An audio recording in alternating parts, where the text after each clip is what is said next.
The Shadow War, the rise of Nigeria's bandit crisis. For centuries, the vast, sun-drenched plains of northern Nigeria were defined by a simple rhythm: the movement of cattle, the cycle of the harvest, and the shared reliance on the land. It was a region of connection. But over the last decade, those same paths have become something else entirely. Today, it's a conflict that rarely dominates international headlines, yet it has displaced over 2 million people and created a shadow state in the heart of the country.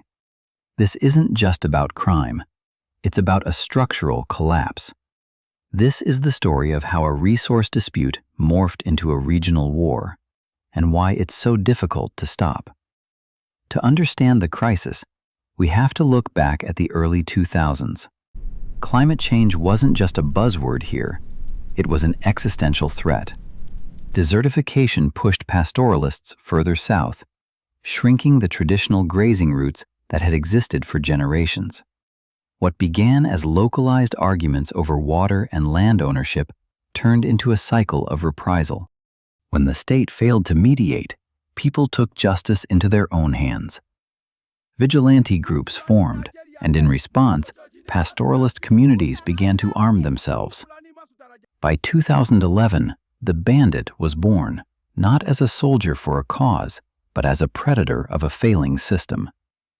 As state authority retreated from rural areas, bandit leaders realized the forests offered more than just cover. They offered a base of operations.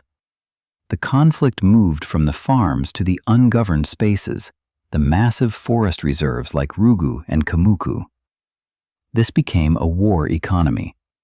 Kidnapping for ransom became a multi-billion naira industry. Illegal artisanal gold mining in the region provided the capital to buy modern, automatic weaponry smuggled through porous borders. It was no longer a dispute, it was a business model. A business that targeted everything: schools, markets, and the very stability of the region. Why has the government struggled to end this? Military operations have been frequent, but they often treat the symptoms rather than the disease. When forces clear one forest, the groups simply relocate, often into the next state.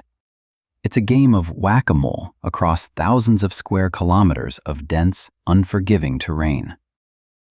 Adding to the complexity is the rise of the crime-terror nexus, where bandit groups form transactional alliances with larger ideological insurgent groups.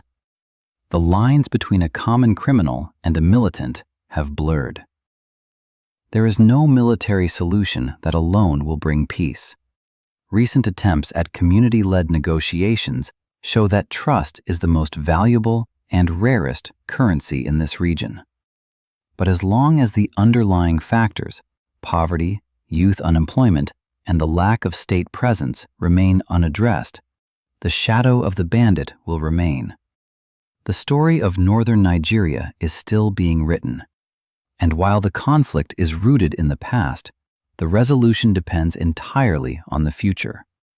Do you think local peace deals are the answer, or is a centralized security overhaul the only way forward?